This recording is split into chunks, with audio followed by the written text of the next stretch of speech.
Karnos Chapter 1 The Thief. Karnos scurried up the space between a pillar and wall into the dark, shadowy corners of the temple's sanctuary. His unnatural gifts assisted in his ascent and kept him up and away from the approaching steps of guards. While the main sanctuary would have been well lit during the day, making him easy to spot among the white marble columns and walls with his scarred, light grey skin and unkempt black hair. In the cover of night, the guards' vision would have been washed out by the torches they carried, the light that preceded them as they entered the sanctuary. He watched the four begin to fan out to look among the stone benches that stood like soldiers at attention before the altar at the far end. While reaching this position had been aided by his heritage and years as a thief, maintaining it was far more difficult, and that time was coming to a close as he watched the cloaked figures. The priestly guards of the temple of the Shintani Aelves were being too thorough in their search until he heard one from the far end shout in Shintani, "He's not here. He must have moved on, split up and searched the exits and gardens." Heads nodded in response next to their flickering torches, and they proceeded to head in separate directions. Karnos, his brow drenched in sweat, and his tight, thin muscles ached. He slid down from his hiding place, letting out a sigh of relief. He wiped his brow on his leather bracers, the only available surface, as he was shirtless except for a small bandolier of his roguish tools. With the torches now gone and no longer washing out his unnatural sight, his eyes readjusted to the starless and moonless sky that hung outside the columns of the sanctuary. He saw the room's defined shapes. As the guards headed to the various entrances and exits into the temple, Karnos knew of another way out that he had learned as part of this job.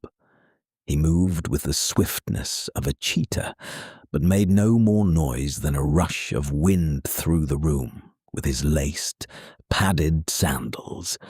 He crossed the room to the altar.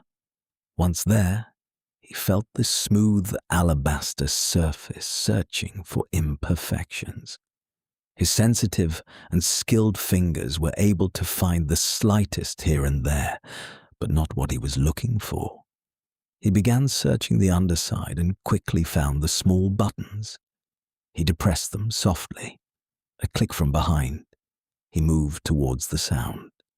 A panel had slowly moved away from a floor tile and below a stairwell, down further into the temple. He didn't hesitate heading down the steps. He knew this temple was unusual in many ways, beyond being adorned with living green plants that filled the various hallways, rooms, and surrounding gardens, a nearly wholly unique sight this far south in the maroon sands of Iskar. He placed his ear against the secret door to listen. When he heard nothing, he slid the door aside. He was exactly where he was told the stairs would lead, the hallway that ran between the priest and priestess quarters. He moved through, replacing the secret door.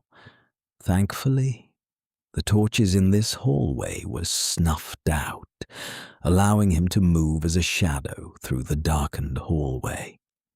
He knew the Shintani Aelves also possessed the gift of shadow sight that his Dhampir blood provided him, but they had many other, more powerful abilities that he had only heard as rumors and whispers.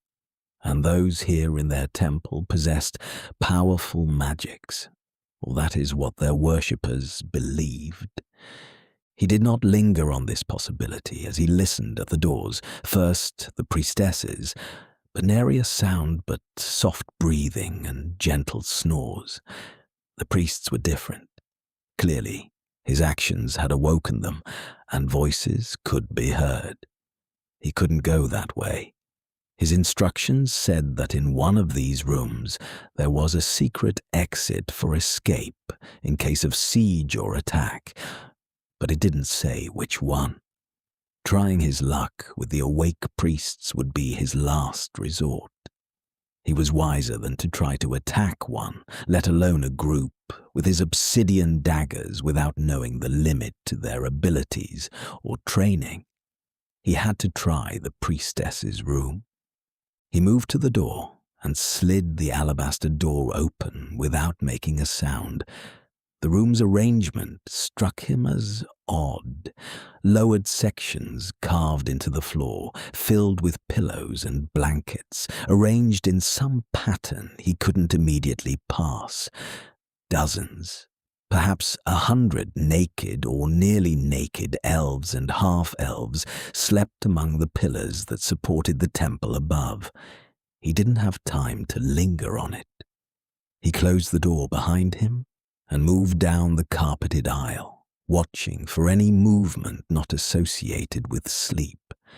He looked up and around for the likely candidate among the walls for a secret passage, and was surprised to see a large opening already waiting.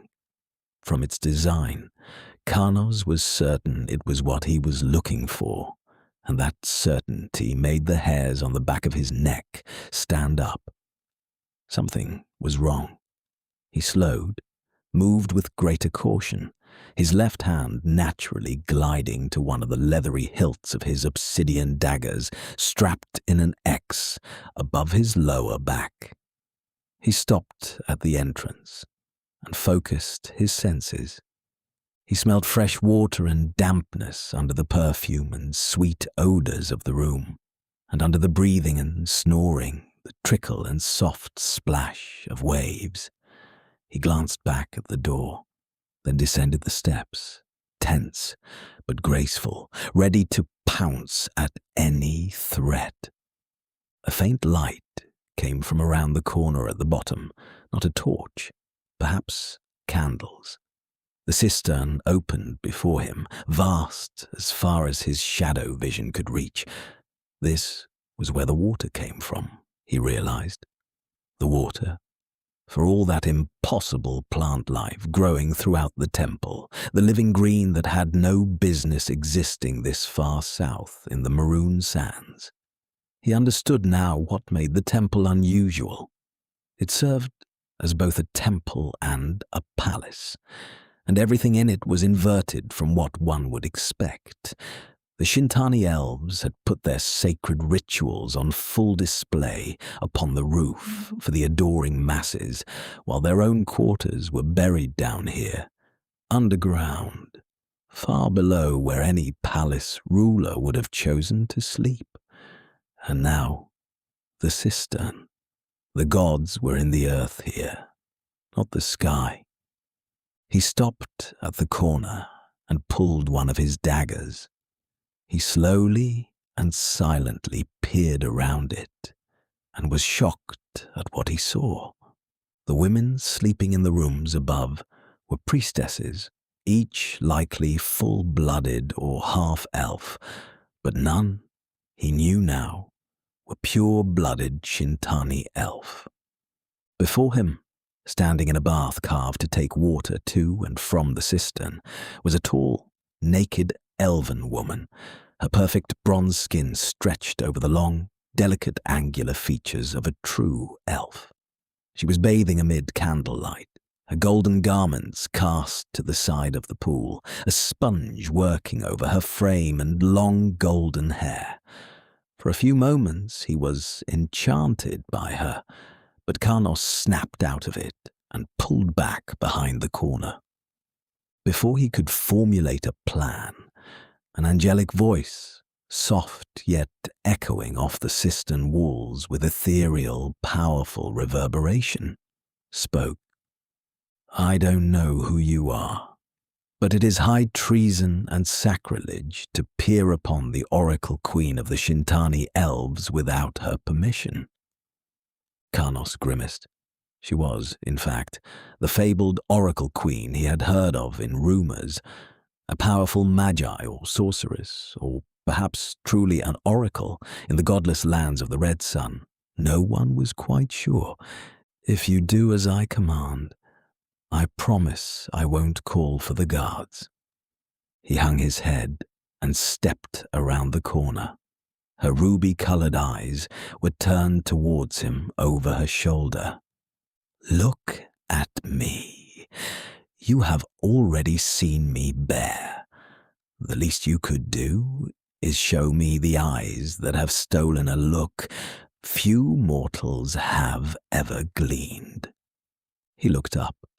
His heritage had tricks that could be worked through a person's eyes, but he doubted they would work on her, or worse, that she would detect the attempt. Ah, so much can be learned by how one uses their eyes, she smirked. You wonder if your vampiric charm would work on me. Perhaps if you were your father, but not some filthy half-breed. Karnos winced, but did his best to hide it. It crossed my mind, he responded. Your tricks will not work here, thief. And, her eyes moved to the unsheathed dagger, you won't need that here. The words didn't sound like a command or even a request, yet his fingers released the weapon as it clinked to the floor. She was casting magics on him. He could feel her in his head. He tried to fight the influence and realized it was fruitless. You are supposed to kneel before a queen and oracle. He tried to disobey, but that lasted mere moments before he fell to his knees, his face strained. Do not resist. Your mind is weak. I am not some half-baked sorcerer or pretender mage. I am the oracle of the Shintani Aelves. I have lived for longer than you could ever fathom. He gritted his teeth, then decided it was likely she would simply snuff his life out if he struggled too much against her whims. Much better. She turned around and held out her hand. Now, give me what you stole, thief.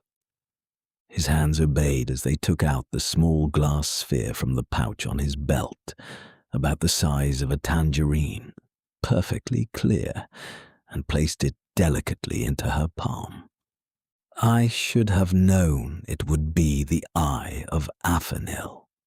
Stealing any other of our sacred items would have you hunted across the maroon sands. She was right. The Eye of Afanil was one of a pair, known collectively as the Eyes of Afanil. The second had only recently found its way back into the hands of the Shintani Aelves, but their mystical abilities did not require both to function, which was why he had been tasked with retrieving this one. Your master is well informed. What does he want with the Eye of Afanil? Thankfully, Karnos didn't know the answer, and told her so. She stood thinking for a moment. Your master was a fool sending a half-blood like you. He clearly didn't believe the stories, or he didn't care. She lifted her sponge. Give me your hand. Immediately, Karnos knew he was in danger and tried to resist, but his hand slowly reached out for her regardless. She put the sponge over it and let a drop fall. It burned and sizzled, pain shooting through his hand and up his arm.